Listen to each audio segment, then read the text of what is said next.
গণতন্ত্রের উৎসব থেকে দুর্গোৎসব তিনি বরাবরই অগ্রণী। রাজ্যে বার কয়েকের মন্ত্রী, জোড়া ফুলের বিশ্বস্ত শান্ত্রীও তিনি। দলের অন্দরে আর কলকাতা বন্দরে জনপ্রিয় মহানাগরিক, তবে বাদলা দিনে ছাতা হাতে নর্দমা পরিষ্কার করতে বাধে না। বিশ্বাস করেন রাজনীতি আর যাই হোক হাওয়ায় হাওয়ায় হয় না। মমতা মাটি আর মানুষ তাই ছুঁয়ে থাকেন বিশ্বাসে। সিমসন নন বটে, তবু ববির ব্যাটে কি আগের মতোই রান উঠবে এই 26-এ? ববিদা, এই ভোটের সময় তোমার ইভিনিং ওয়াক চালু আছে এখনো? ইভিনিং মর্নিং দুটোই ওয়াক হয়ে যায়। যখন তোমার ঘোরাঘুরি হচ্ছে, ডোর টু ডোর হচ্ছে, 3 কিলোমিটার সকালে, 3 কিলোমিটার রাত্রে, 6 কিলোমিটার। তোমার একটা পুরনো চোট আছে কোমরে, যে কারণে তোমাকে ফিজিও সিপিএম এর কাছে মার খেয়ে। হ্যাঁ, সেটা হয়েছিল। আমাকে না, পুলিশ মেরেছিল। আচ্ছা, পুলিশ মেরেছিল সিপিএম এর সঙ্গে লড়াইয়ের। হ্যাঁ, এখানে সমাজ। চেতলায় ডাকাতি হয়েছিল। সেই সময় আমি পথ অবরোধ করেছিলাম। সেই সময় একজন খুব ডিসি সাউথ, খুব জাগরেল ডিসি সাউথ, আমি জানতাম না, এসে বললো যে খোলো। আমি খুললাম না, দেখি পায়ে পেছন দিয়ে সবাই পালিয়ে গেছে। তখন আমরা কংগ্রেস করি, বেধড়ক মারলো ফেলে। তারপরে কোমর 2 মাস ব্যথা ছিল, চামড়া ফেটে গেছিল। তারপরে আস্তে আস্তে ঠিক হয়ে গেল। এখন যত বয়স বাড়ছে আস্তে আস্তে ব্যথাটা বাড়ছে। পুরনো ব্যথাটা আবার চাগার দিয়ে হচ্ছে। একটা গ্যাপ হয়ে গেছে ভেতরে। ফিরহাদ হাকিম আমরা জানি একজন স্নেহশীল পিতা, যিনি তার কন্যা প্রিয়দর্শিনীকে তার রাজনৈতিক উত্তরাধিকারী হিসেবে গড়ে তুলছেন। না, রাজনীতিতে দেখুন উত্তরাধিকারী বলে কিছু হয় না। আমার সম্পত্তির উত্তরাধিকারী নিশ্চয়ই আমার মেয়েরা হবে, রাজনৈতিক কিন্তু রাজনৈতিক উত্তরাধিকারী হয় না। রাজনীতিতে মানুষ, আমি চাইবো নিশ্চিতভাবে যে আমি যে কাজগুলো করে গেলাম না বা যে কাজগুলো করি সেগুলো যাতে আমার সন্তান করে। কিন্তু তার মানে না যে আমি এক্সপেক্ট করবো যে মানুষ তাকে অ্যাকসেপ্ট করবে। মানুষ যদি সেই সার্ভিস পায় অ্যাকসেপ্ট করবে, সেই সার্ভিস না পেলে অ্যাকসেপ্ট করবে না। কিন্তু প্রিয়দর্শিনীর একটা রাজনৈতিক ইনক্লিনেশন আছে নিশ্চিতভাবে, যে তোমার ছোটবেলা 3 কন্যার মধ্যে ওরই বোধহয় সবচেয়ে বেশি আছে। ছোটবেলার থেকে যেহেতু সে আমার বড় কন্যা, সে আমাকে দেখেছে, আমার সাথে তার সবসময় পেয়েছে। একদম জিরো অবস্থার থেকে, যখন আমি কাউন্সিলরও নই, যুবর এখানকার প্রেসিডেন্ট, তখন থেকেও আমার দেখেছে। এবং আমার সব টিলেকশনগুলোয় তারপরে একটু যখন বড় হলো আস্তে আস্তে ইনভলভ হয়েছে। ন্যাচারালি আমায় দেখেছে বলে ওর পলিটিক্সের প্রতি যে ইয়েটা বেশি। অন্য দুজন অনেক ছোট, প্লাস পড়াশোনা ছোটবেলার থেকে করেছে বলে তাদের লাইনটাই আলাদা হয়ে গেছে। একদিকে ফিরহাদ হাকিম একজন স্নেহশীল পিতা, অন্যদিকে তিনি আবার তৃণমূলের সেই নেতা যার কাঁধে এবার 2টো কেন্দ্রের দায়িত্ব। কঠিন মনে হচ্ছে না, তার কারণ হচ্ছে আমি 1990 সাল থেকে মমতা বন্দ্যোপাধ্যায় ইলেকশন করেছি। সাউথ ক্যালকাটার এই জায়গাটায় আমি ইলেকশন করতাম। তখন এটা আলিপুর নাম ছিল, এবং আলিপুরের এমএলএও আমি ছিলাম। পরবর্তীকালে এটা ভবানীপুর হলো। তখন আমাকে উনি পোর্টে পাঠিয়ে দিলেন, এখানে উনি দাঁড়ালেন, এবং তখন থেকে এই 11 সাল থেকে কন্টিনিউয়াস ইলেকশন আমি করে আসছি। সুতরাং আমার কাছে এটা প্রত্যেকটা ইলেকশনের মতন একটা ইলেকশন, যেখানে আমার, যেহেতু আমি এখানকার কাউন্সিলর এবং 77 ওয়ার্ড 74 ওয়ার্ডটা আমি দেখি, এখানে একটুখানি ডোর টু ডোর করা, মানুষের সাথে যোগাযোগ করা এবং একটা রিকোয়েস্ট করা, মানুষ রেডি আছে কিন্তু রিকোয়েস্ট করা যে একটু দেখে নেবেন, এই কাজটা আমি করছি। এই পোর্ট এলাকায় ন্যাচারালি আমার ওটা কেন্দ্র। হ্যাঁ, পোর্ট তো তোমার নিজের কেন্দ্র। ওখানে আমার সেট আপ আছে, আমার কাউন্সিলররাও আছে, তারা আমার কাজটা করে। মমতা বন্দ্যোপাধ্যায় সারা পশ্চিমবঙ্গ দেখছেন, ফলে তার পক্ষে ভবানীপুরে সময় দেওয়াটাও খুব কঠিন। 294টা কেন্দ্রেই হচ্ছে মমতা ব্যানার্জি প্রার্থী। সুতরাং সে সেইভাবে ঘুরছে, আর তার যেটা কেন্দ্র, সেই কেন্দ্রে আমরা সবাই প্রার্থী। তৃণমূলে এত নেতা থাকতে ভবানীপুরের মূল দায়িত্ব কেন ফিরহাদ হাকিমের কাঁধে? না, সেরকম কিছু না, কিন্তু ফিরহাদ হাকিমের যেহেতু একটা বড় জায়গার কাউন্সিলর, একটা বড় ওয়ার্ডের কাউন্সিলর, প্লাস ছোটবেলাতে যেহেতু আমি এখানে আলিপুরের এমএলএ ছিলাম, এই জায়গাটা আমি আগে সেই লোকসভায় যখন উনি দাঁড়াতেন তখন থেকে আমি এই জায়গাটা দেখাশোনা করছি। ন্যাচারালি এই জায়গাটা আমার যতটা, যেরকম ধরুন ভবানীপুর সাইডটা নতুন যেটা এসছে ভবানীপুরে, সেই সাইডটা বক্সিদা চৌরঙ্গীর এমএলএ ছিল, সে ওখানে উনি জানেন, এই জায়গাটা আমি জানি। উনি বলার থেকেও বেশি করে আমি নিজের থেকে দেখি, তার কারণ আমি চাই যে এখানে একটা রেকর্ড ভোটে মমতা ব্যানার্জি জিতুক। জিতবেন মমতা বন্দ্যোপাধ্যায় রেকর্ড ভোটে? 100% জিতবে এবং 50-60 হাজার ভোটের বেশি ভোটে জিতবে। এটা কিন্তু রেকর্ডেড 50-60 হাজার ভোট। আমি আপনার বললাম। পোর্ট বিধানসভা কেন্দ্রে এবার কে লড়ছেন, মেয়র ফিরহাদ হাকিম না মন্ত্রী ফিরহাদ হাকিম? পোর্ট বিধানসভা কেন্দ্রে পোর্টের মানুষের সেবক ফিরহাদ হাকিম লড়ছে। গুড। ববিদা, তোমার কাঁধে একাধিক দায়িত্ব রয়েছে, রাজ্যের মন্ত্রী, রাজ্যের এই কলকাতার মেয়র, সাংগঠনিক অনেক দায়িত্ব। তো তোমার কি মনে হয় কোনো একটা দায়িত্ব কম হলে ভালো হতো? দেখুন, দায়িত্ব কিছু নেই, যে দায়িত্ব পালন করে তার কাছে দায়িত্ব আসে। অনেকের কাছে দায়িত্ব আসে, সে দায়িত্ব পালন করে না, শুধু রবার স্ট্যাম্প রেখে দায়িত্ব থাকার কোনো মানে হয় না। আমার নেত্রী মনে করে যে আমি দায়িত্ব পালন করি, তাই আমাকে দায়িত্ব দেয়। যেদিন পালন করতে পারবো না সেদিন উনি দায়িত্ব নিয়ে নেবেন। তুমি কলকাতার মেয়র থাকাকালীন 3টে বড় ঝড় হয়েছে কলকাতায়, শহর লণ্ডভণ্ড হয়ে গিয়েছে। তুমি মেয়র থাকাকালীন কলকাতা শহর বানভাসী হয়ে গেছে। তুমি কি মনে করো ববিদা যে মেয়র হিসাবে তুমি শহরের বাসিন্দাদের প্রত্যাশা পূরণ করতে ব্যর্থ হয়েছো? আমি মনে করি যে একমাত্র আমি মেয়র যে প্রত্যেকটা সময় রাস্তায় নেবে তার মোকাবেলা আমি করেছি। এর আগে অনেক মেয়র ছিলেন, অনেক ঝড় এসছে, অনেক বানভাসী হয়েছে। এরকম অ্যাক্টিভলি অন্তত আমিও তো কলকাতার বাসিন্দা, আমি দেখিনি কোনোদিন। যখন কলকাতায় ডুবে গেছে, মেঘ ভাঙা বৃষ্টি হয়েছে, তখনও 6 থেকে 8 ঘন্টার মধ্যে কলকাতাকে পরিষ্কার করার দায়িত্ব নিয়ে আমি রাস্তায় নেমে রয়েছি। যখন আমফান হয়েছে, সারা কলকাতার গাছ পড়ে গেছে, তখন দাঁড়িয়ে থেকে ক্রেন নিয়ে এসে করোনার মধ্যে নিজের জীবনের ঝুঁকি নিয়েও বাড়িতে বসে অর্ডার দেওয়া নয়, রাস্তায় নেমে কাজ করেছি। সুতরাং আমি মনে করি না যে কোনো জায়গা থেকে আমার ডেফিসিয়েন্সি আছে। কলকাতার কোনো মানুষ সেটা নিয়ে বাহবা করে, কোনো মানুষ হয়তো আমাকে ক্রিটিসাইজ করে, কিন্তু তাতে কিছু যায় আসে না। আমি জানি যে আমি এই কাজটা করতে সক্ষম এবং আমি লিড ফ্রম দি ফ্রন্ট, এই নীতিতে বিশ্বাস করি। তোমার কি মনে হয় যে কলকাতা শহরটা দিন দিন একটু মলিন হয়ে যাচ্ছে ববিদা? কলকাতা শহরটা আরো দিনকে দিন লাইফফুল হয়ে যাচ্ছে। তার কারণ কলকাতা শহরে ইনোভেশন অনেক বেড়ে গেছে, কলকাতা শহরের আনন্দর জায়গা অনেক বেড়ে গেছে, এন্টারটেনমেন্ট বেড়ে গেছে। কলকাতা শহর এখন ভারতবর্ষের 3rd রিচেস্ট শহর রয়েছে।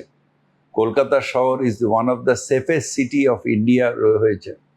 সুতরাং কলকাতা শহরে নিশ্চিতভাবে আমরা বুলডোজার চালিয়ে, হকার তুলে দিয়ে, মানুষের রুজি মেরে দিয়ে কলকাতা শহরকে সুন্দর করব, বা বিল গেটস আসার সময় পাঁচিল তুলে দিয়ে সেটাকে ঢেকে দেব, এর পক্ষপাতী আমি নই।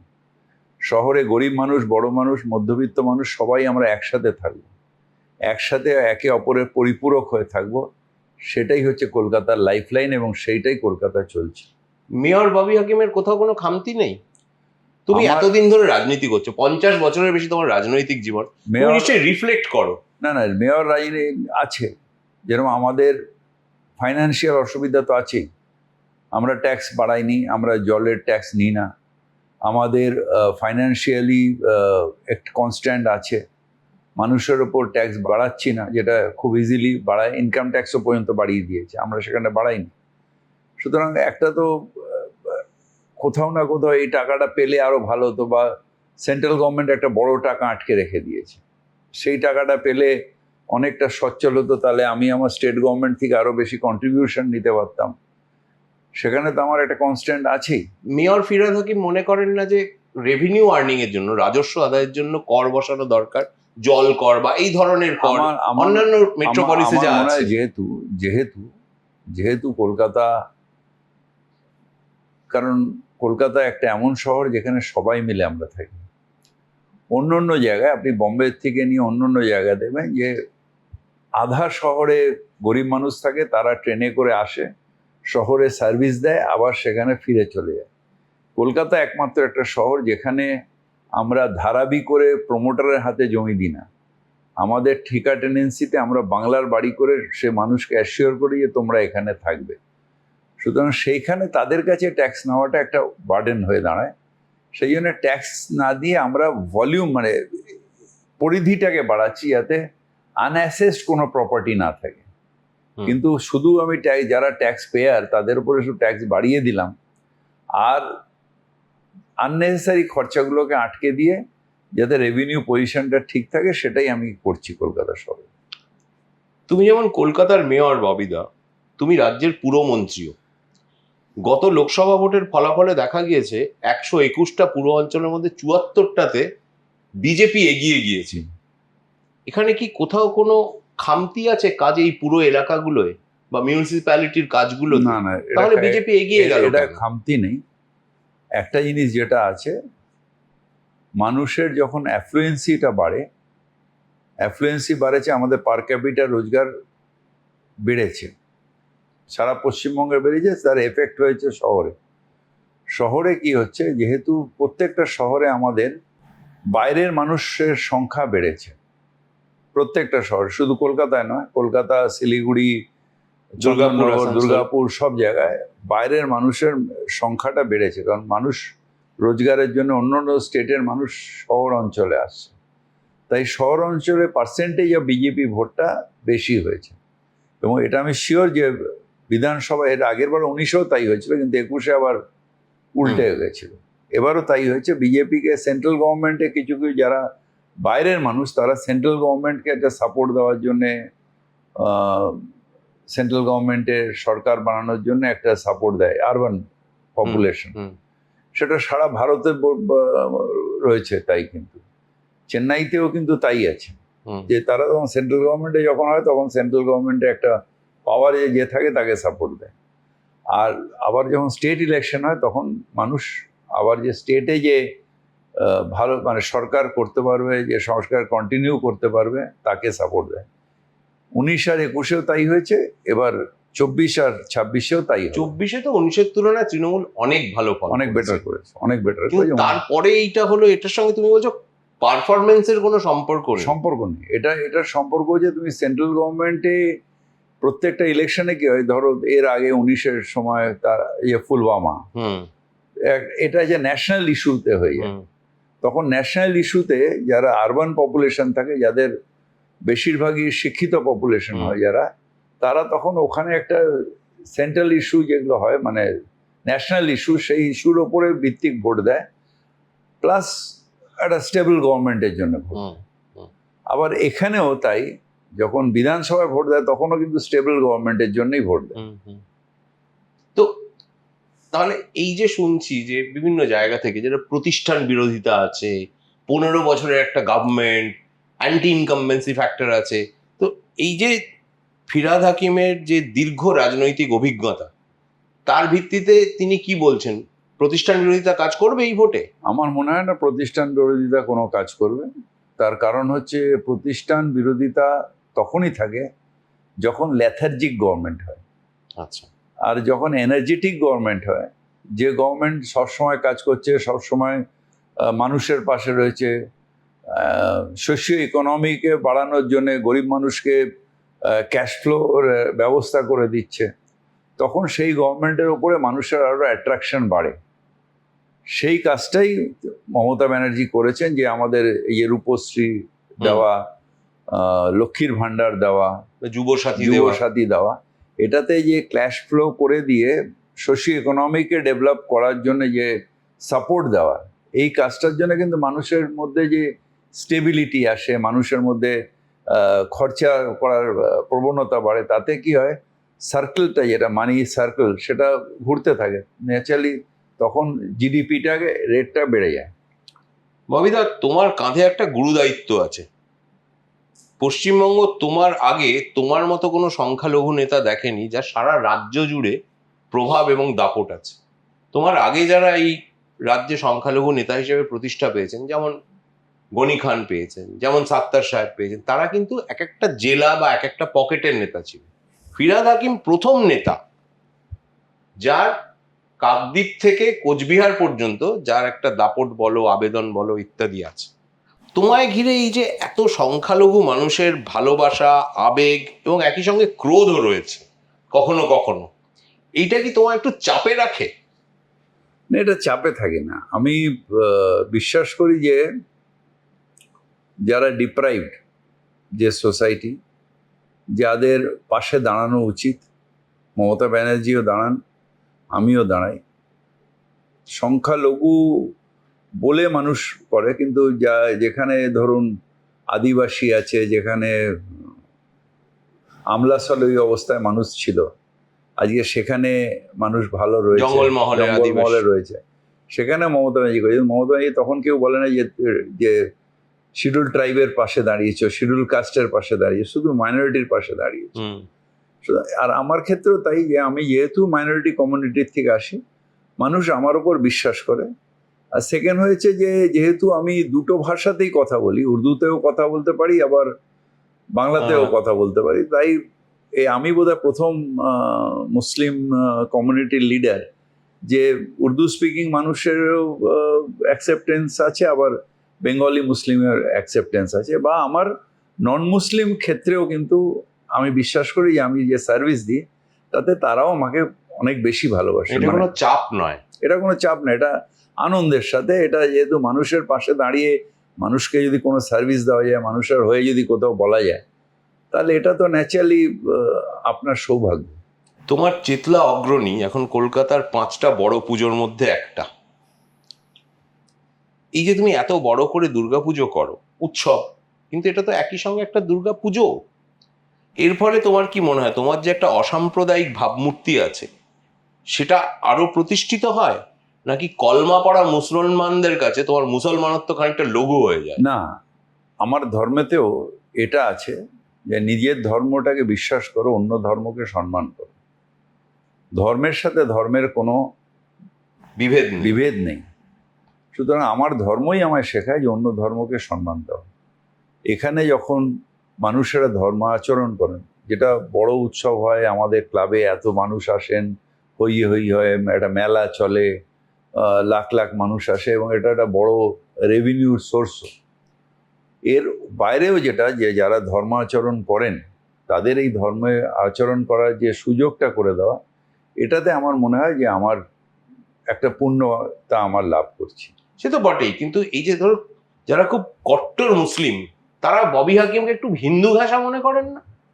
আমি হিন্দু ভাষা মুসলিম ভাষার থেকে বড় আমি মানুষ ঘেঁষা, এবং মানুষ ঘেঁষা বলেই আমি সব ধর্মের সব মানুষের বিশ্বাসটাকে অর্জন করেছি, এবং সব মানুষকে সাহায্য করি যে বিশ্বাস সে মানুষ করে সে যেন ঠিক মতন করে, সেটা দেখা। এবার তার একটা অপ্রিয় প্রশ্ন করুন। ফিরহাদ হাকিমের পরে তৃণমূলে ফিরহাদ হাকিমের মতো তো দাপুটে সংখ্যালঘু মুসলিম নেতা উঠে এলো না কেন? এটা কি ফিরহাদ হাকিমের ব্যর্থতা?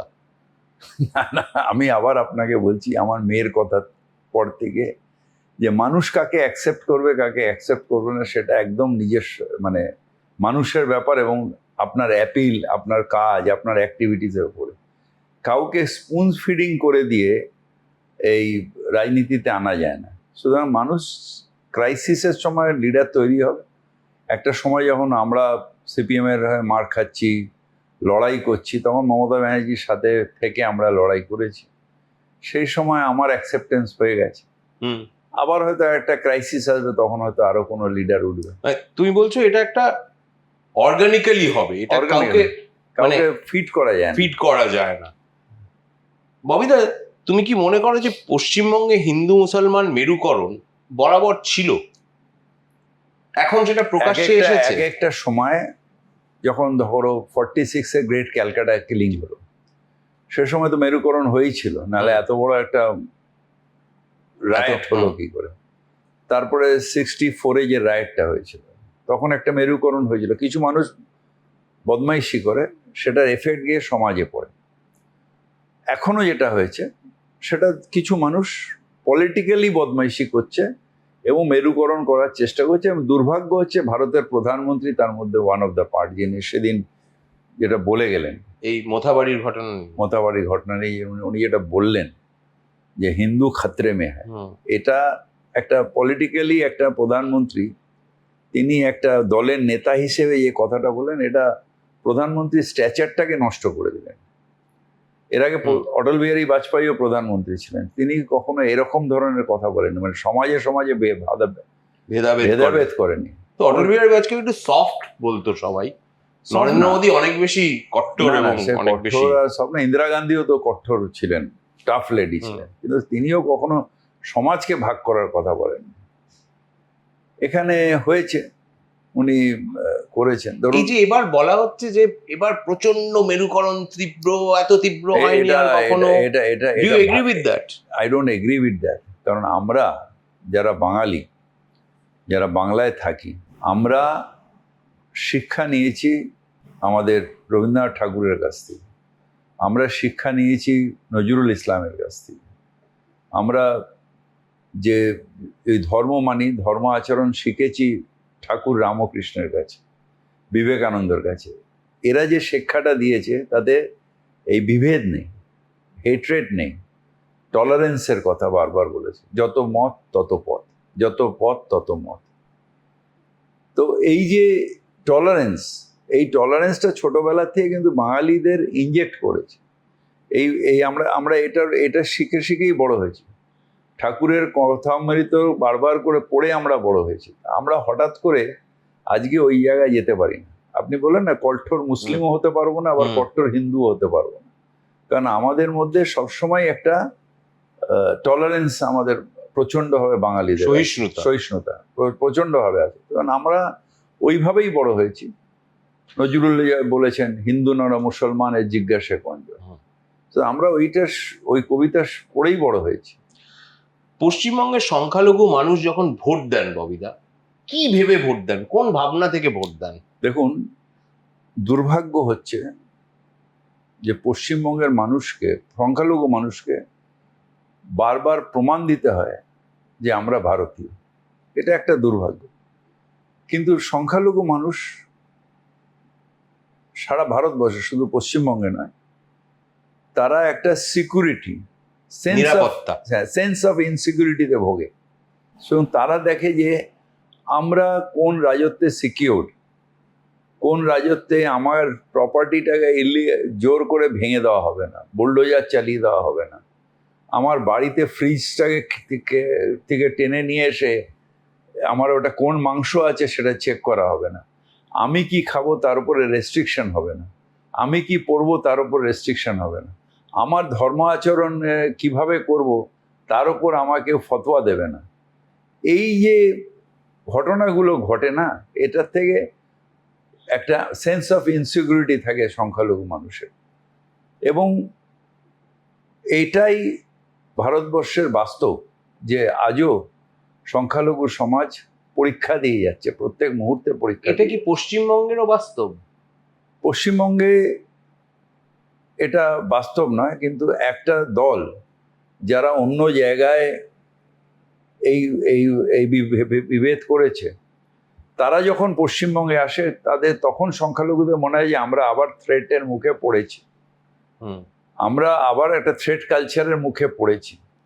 যখন দেখা যায় যে একটা মুরগির দোকান একজন চালাচ্ছে, তাকে এসে ধাক্কা মেরে, এই রোহিঙ্গা, এই দোকান তোলো, মুরগির দোকান তুলে দাও, এই রোহিঙ্গা, তখন ন্যাচারালি আত্মসম্মানে লাগে সেই মানুষটার। তখন মনে হয় যে আমার, যেহেতু আমি সংখ্যালঘু, আমাকে রোহিঙ্গা কথাটা শুনতে হচ্ছে, এটা আত্মসম্মান লাগে। ভারতবর্ষের নাগরিক আমি, আপনার যে অধিকার আমারও তাই অধিকার, কিন্তু আমাকে একজন এরকম ভাষায় কথা বলবে, এটা আমার কাছে আত্মসম্মান লাগে। এই যে নওশাদ সিদ্দিকী, হুমায়ুন কবিরের সঙ্গে আসাদুদ্দিন ওয়াইসির মিম ময়দানে নেমেছে গোটা পশ্চিমবঙ্গে, সংখ্যালঘু ভোট ভাগ হওয়ার সম্ভাবনা আছে? না, আমার মনে হয় যে সংখ্যালঘু মানুষ এত বোকা নয়, বা সংখ্যালঘু মানুষ তারা এত ডিসলয়াল নয়। মমতা বন্দ্যোপাধ্যায় একটা জিনিস করেছে, সেটা হচ্ছে যে জাতি ধর্ম নির্বিশেষে সব মানুষকে সম্মান দিয়েছে, সব মানুষকে সমান অধিকার দিয়েছে। এটা আমার মনে হয় না সংখ্যালঘু মানুষেরা অন্য স্টেটে যে ভুলটা করেছে, ডিভিশন অফ ভোট, সেটা এই স্টেটে করবে বলে আমার মনে হয়। এর আগেও অনেকগুলো এরকম ঘটনা ঘটেছে, মিম এসছে, অন্য এরা উঠে এসছে। নওশাদ সিদ্দিকী একটা কনস্টিটিউয়েন্সিতে জিতেছে, কিন্তু সংখ্যালঘু মানুষেরা যার দিকে থাকে, এর আগে লেফটের দিকে ছিল, তখন একদম লয়াল টু লেফট ছিল, এখন পুরো সমাজটা লয়াল টু তৃণমূল, এবং আমার মনে হয় সেটাই থাকবে অন্তত মমতা ব্যানার্জি যতদিন আছেন। হজ করার আগের ফিরহাদ হাকিম আর হজ করে আসা ফিরহাদ হাকিমের মধ্যে কি পার্থক্য? কোনো পার্থক্য নেই। একটা হজ হচ্ছে একটা রীতি, একটা আমরা যেটাকে ধর্মে বলি ফরজ, হুম। এটা ফরজ। যেন আমি নামাজ পড়ি, এটা আমার ফরজ। রোজা রাখি, আমি একটা ফরজ। জাকাত দিই, সেটা আমার একটা ফরজ। সেরকম আমি হজ করে এসেছি, এটা আমার একটা ফরজ। জীবনযাত্রায় কোনো পরিবর্তন হয় না? কিছু হয় না। আপনি কালীবাড়িতে গিয়ে পুজো দিয়ে আসার পরে আপনার এই জীবনযাত্রা চেঞ্জ হয়ে যায়, সেরকম আমারও হজ করে আসার পরে জীবনযাত্রা চেঞ্জ হবে না। আমার এটা একটা আমার কাজ, ধর্মীয় একটা কাজ, যেটা আমি করেছি, আচরণ করেছি। মানে কোনো বদল কিছু হয় না। কোনো অভ্যাস বা কিছু? আর নামের সামনে আমি দিও না হাজি, হ্যাঁ আমি দিও না। হ্যাঁ হ্যাঁ। তার কারণ আমি জানি যে আমি নামাজিও যেরকম লিখতে পারি না, হাজিও লিখতে পারি না। ববিদা, তোমার পুরনো কিছু সঙ্গী তৃণমূল ছেড়ে বিজেপিতে চলে গিয়েছে। শুভেন্দু অধিকারী, তাপস রায়, নিশীথ প্রামাণিক, সৌমিত্র খাঁ। তোমরা সকলে কাঁধে কাঁধ মিলিয়ে পশ্চিমবঙ্গ থেকে একটা জগদ্দল পাথর সরিয়েছিলে। তোমার কখনো মনে হয় না যে তারা কেন চলে গেলেন, বা ভেবে কখনো বিষণ্ণ লাগে না? দেখুন, কিছু কিছু জায়গাতে আমি জানি যে প্রেশারটা আমার উপরেও ছিল, যে বিজেপি একটা ব্ল্যাকমেলিং পলিটিক্স করে। আপনাকে কেস দেবে, বা কেস দেওয়ার আগে আপনাকে বলবে যে এটা আমি এই এজেন্সি দিয়ে এটা করব, আপনি এরকম বার্তা আসে? হ্যাঁ, আসে। তাই? আমার কাছে এসেছে তোমার Yes. কাছে? কি বলেছে? যে কিছু হবে না, আপনি মমতা ব্যানার্জির সম্বন্ধে একটা স্টেটমেন্ট দিয়ে দিন শুধু, हमारा अध्यक्ष समझ देंगे जो ना बबीदा हम लोग का आदमी है, এরকম। সুতরাং কি ফোন করে বলে? ফোনে? না, একজন এসছেন, এসে আমার সাথে একটা, আপনি ওটা ডিটেলস বলতে পারেন, একজন আমাদের কমন ফ্রেন্ডের বাড়িতে এরকম প্রস্তাব সরাসরি? সরাসরি। এবং সেই মানুষটা, তার সাথে যে লোকাল যে লোকটা ছিল, তাকে আমি এখনো চিনি না, কিন্তু সেই মানুষটাকে আমি মুকুল রায়ের বাড়ির ঘরের সামনে দেখেছিলাম। আচ্ছা।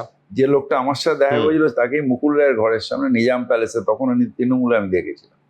তার মানে ওরা এইটাকে এটা করে দিয়ে আপনাকে প্রেশারাইজ করে, এবং অনেকে সেই প্রেশারাইজে যে নিজের যে ক্ষমতা সেটা একটু ভয় পেয়ে যায়, তখন সে পাল্টি হয়ে যায়।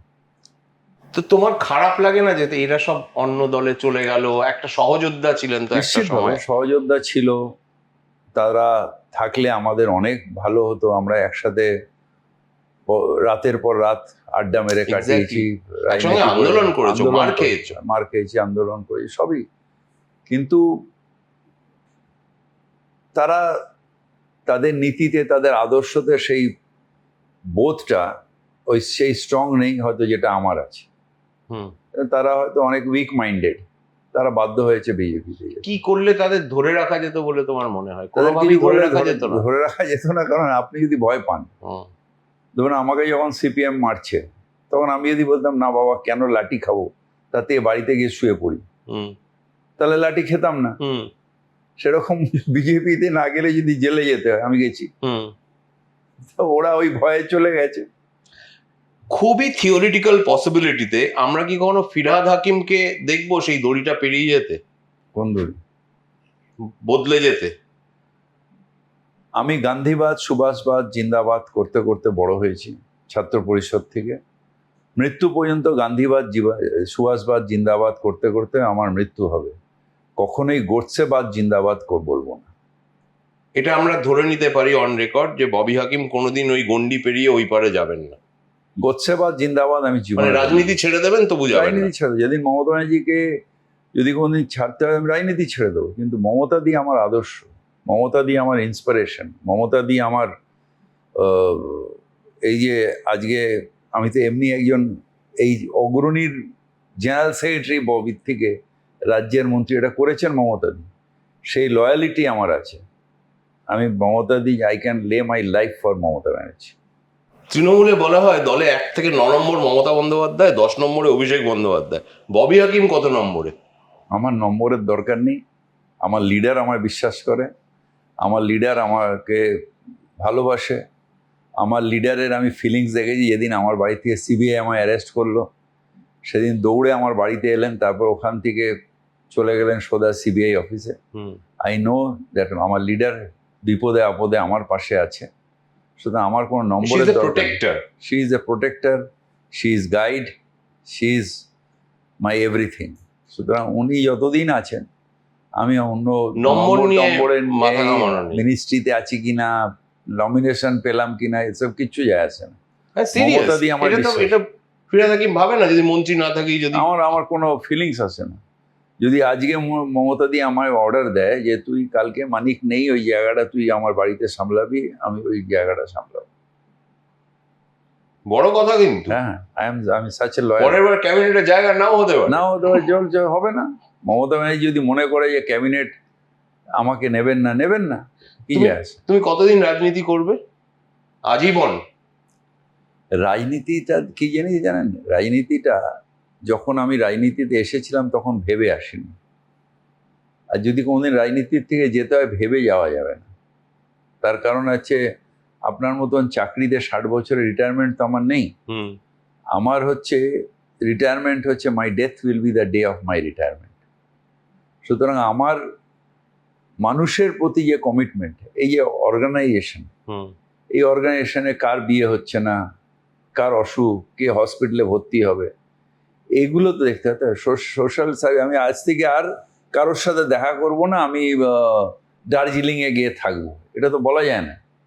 সুতরাং আমার যে সোশ্যাল কমিটমেন্ট আছে, সেই কমিটমেন্টটা আমার, যেহেতু আমি ছোটবেলা দিয়ে করে ফেলেছি, আমার মৃত্যু পর্যন্ত এই কমিটমেন্টটা আমার কাছে থাকবে। আমি কখনো বলতে পারবো না চেতলার লোককে যে আমি আর রাজনীতি করছি না, তোদের কাউকে আমি হাসপাতালে ভর্তি করতে পারবো না, এই আমি রাজনীতি করছি না, আমি আর কাউকে কলেজের ফিস দিতে পারবো না, আমি কাল থেকে আর রাজনীতি করছি না, আমি রক্ত জোগাড় করতে পারবো না, আমি তো এটা পারবো না বলতে। এটার মধ্যে পাওয়ার ট্রিপ আছে একটা, যে এত লোক তোমার চারদিকে, এত লোকের উপকার করা, এটার মধ্যেও তো এক ধরনের মাদকতা আছে। এটা আনন্দ, এটা আমাকে এটা নেশার মতো, যে এত ফলোয়ার, এত লোক চারদিকে, শান্তি, সিকিউরিটি ম্যান, শান্তি না। মাদার টেরেসাও এতে আনন্দ পেতেন, তার কোনো শান্তি ছিল না, কিন্তু তিনি মানুষের ফাদার টেরেসা নাকি না, ফাদার টেরেসা না আমি।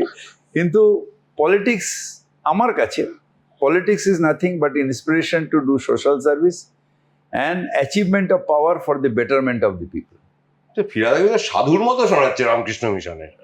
আমার কাছে সেটাই, কারণ আমি এত মানুষের উপকার করতে পারছি, এই ইসলামিয়া হসপিটাল করছি, এবার ইসলামিয়া মেডিকেল কলেজ করব, চেষ্টা করব যদি ওপরওয়ালা দেয়। এই যে ক্লাবটা তৈরি করে, এটা তো মানুষের উপকার হচ্ছে। আমি তো আর এই বয়সে সাঁতার কাটতে পারবো না, কিন্তু এতগুলো বাচ্চা যখন কাটে তখন মনে হয় যে আমি ছোটবেলা সাঁতার কাটার জন্য লেগে যেতাম, আজকে আমার পাড়ার ছেলেরা সব এখানে সুইমিং পুলে। তোমার মনে হয় না যে নারদা কেলেঙ্কারি, তোমার গায়ে একটা কালি লেগে গেল, কাদা লেগে গেল, এটা মনে হয় না, মনে খারাপ লাগে না? খুব খারাপ লাগে, খুব খারাপ লাগে। এবং অনেক সময় যখন মনে হয় রাত্রিরে ঘুমিয়ে পারি না, ছটফট করি। আমি চ্যালেঞ্জ করেছি আমার এফআইআর কি করে হলো এই কেসে, যেখানে আমি টাকা নিইনি, যেখানে আমি কোনো কাজের কমিটমেন্ট দিইনি, যেখানে আমি কোনো টাকা নিয়ে আমার বাড়িতে দিইনি। একটা লোক এলো, এসে আমার বললো যে চাঁদা দেব, আমি ক্লাবের লোক ডেকে, আমার সামনেও লেনদেন হলো না, টাকাটা ওর ক্লাবের ট্রেজারার এলো, নিয়ে ক্লাবে চলে এলো, ক্লাবের অ্যাকাউন্টে আছে, সেটাও প্লেস করে দেওয়া হয়েছে কোর্টে। কিন্তু কোনো লয়ার বা কোনো জাজ, সেরকম জাজ পেলাম না যিনি ওই সাহসটা আছেন যে আমার এফআইআরটাকে ক্র্যাশ করে দেবে। নিশ্চয়ই একদিন না একদিন পাবো। রাজীব গান্ধীর মতন হয়তো মৃত্যুর পরে যেরকম বোফোর্সের ক্লিন চিট পাওয়া গেছে, আমারও হয়তো একদিন আসবে যখন আমি নারদার ক্লিন চিট পাবো। তুমি সেটা আশা করো এবং সেই দিনটার দিকে তাকিয়ে থাকো। সেই দিনটার দিকে তাকিয়ে থাকি, হয়তো বেঁচে থাকতে পাবো কিংবা মৃত্যুর পরে পাবো। সেই জন্য আমার ছোট মেয়েকে লয়ার করেছি, ওটাকে চালিয়ে যেতে হবে। যেদিন আমি ক্লিন চিট পাবো, আমি না বেঁচে থাকলে সে যেন এটা দেখে যে আমার বাবা ওয়াজ নট এ থিফ। এতে তো দিওয়ারের মতো শোনাচ্ছে, দিওয়ারের অমিতাভ বচ্চন মতো শোনাচ্ছে। আমি ইনফ্যাক্ট প্রিয়দর্শনীকে বলেছিলাম যেদিন আমার নামে এফআইআর হলো, তুই লিখে নে মেরা বাপ চোর হ্যায়। রিয়েলি? আচ্ছা ববিদা, আজকের রাজনীতিতে আইপ্যাক কি একটা বাস্তব, না আইপ্যাক ছাড়াও রাজনীতি করা যায়? দেখুন, এখন যেহেতু আমরা এমন একটা শক্তির সাথে লড়ছি যেখানে অনেকগুলো আইপ্যাক আছে, মানে আইপ্যাক মানে ওই ধরনের সংগঠন, ধরনের সংগঠন পরামর্শদাতা আছে। সংগঠন। আইপ্যাক একটা সময় যখন নরেন্দ্র মোদী এসেছিলেন তাদেরই করতেন, মানে ওদেরই পরামর্শদাতা ছিলেন, কনসালটেন্ট প্রশান্ত ছিলেন। কিশোর করতেন। পিকে ছিল কিন্তু কনসালটেন্ট ছিলেন।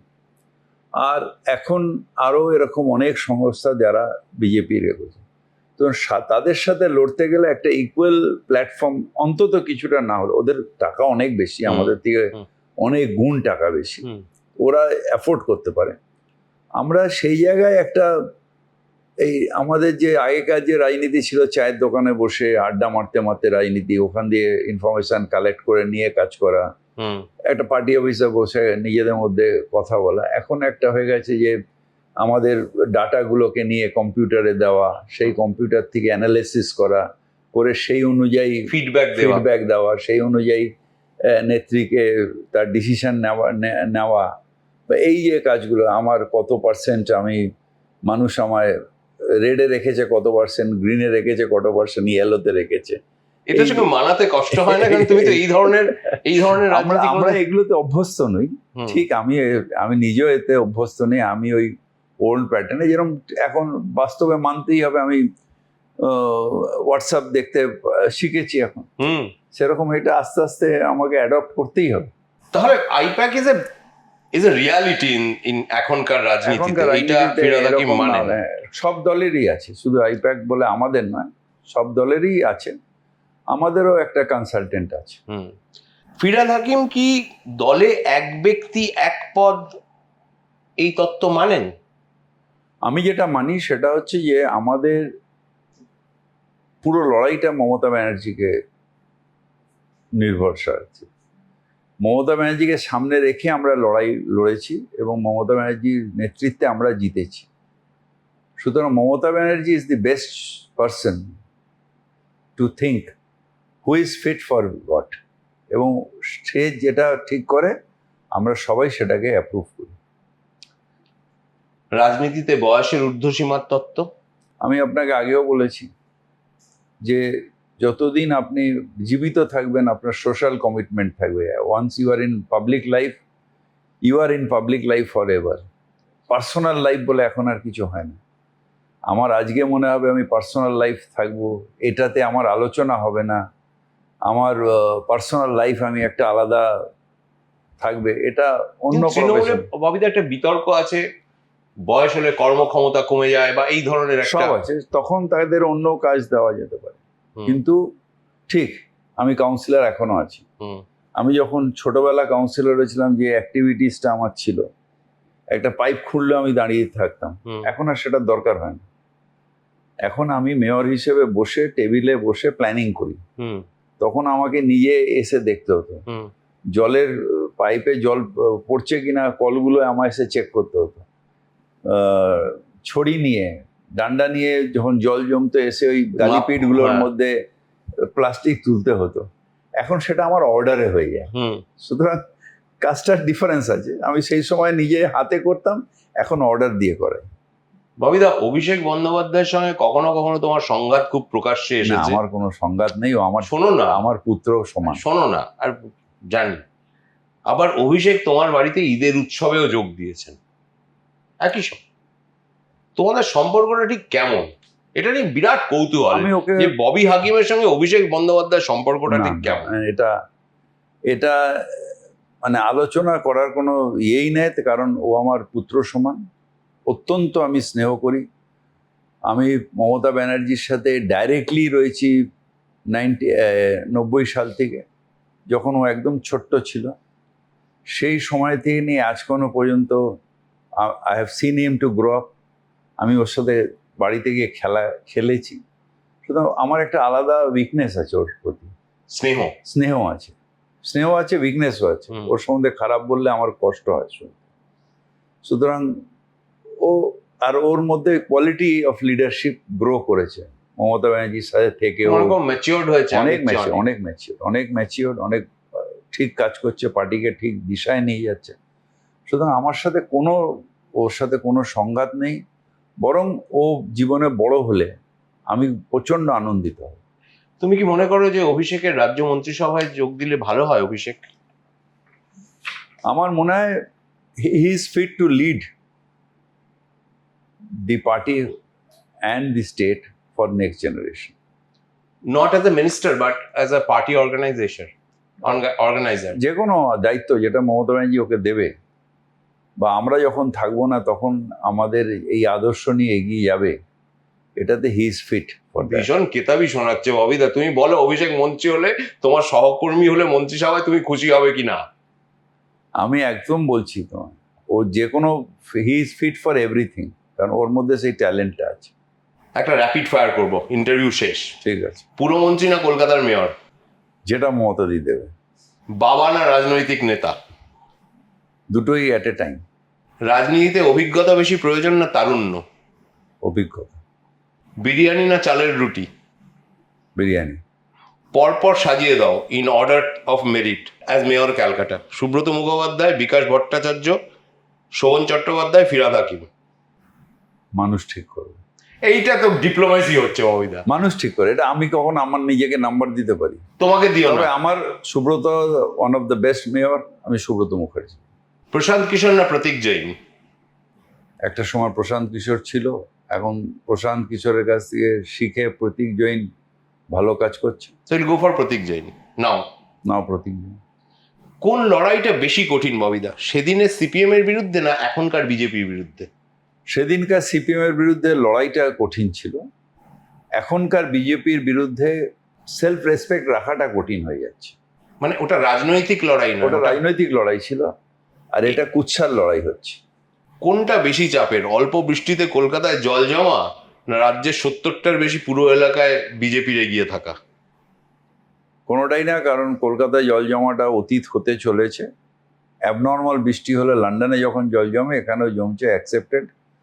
আর বিজেপি এগিয়ে রয়েছে, আপনাকে আমার বলছি, বিজেপি এই ইলেকশনে আর এগিয়ে থাকবে না। ওইটা একটা সময় ছিল যখন, মানে ওই একটা ইলেকশনে লোকসভাতে কিছু এডুকেটেড ক্লাস তারা ওখানকার গভর্নমেন্টে যে ন্যাশনাল ইস্যুতে ভোটে। ফুটবল না ক্রিকেট? আমি সবসময় ফুটবলের সাপোর্টার।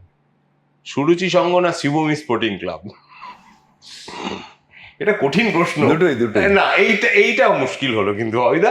আমি তো চেতলা অগ্রণী বলিনি। সুরুচি। জয় বাংলা না বন্দে মাতরম? জয় বাংলা। তোমার হাতে দুটো ফোন আছে, একটা ফোনে মমতা বন্দ্যোপাধ্যায় ফোন করছেন, আর একটা ফোনে রুবিদি ফোন করছেন, কোন ফোনটা ধরবে? মমতা ব্যানার্জি, ন্যাচারালি মমতা ব্যানার্জির ফোন। রুবিদি শুনলে খুবই কুপিত হতে পারে। হতে পারে, কিন্তু আমার বস যে তার ফোন আমার কাছে সব থেকে ইম্পর্টেন্ট। স্ত্রী বস নয়? স্ত্রী বস বাড়িতে, আর আমার আদর্শ, আমার বস, আমার সবকিছু মমতা ব্যানার্জি। তার কাছে সব থেকে বড় আমার কমিটমেন্ট। ববিদা, thank you very much. Thank you.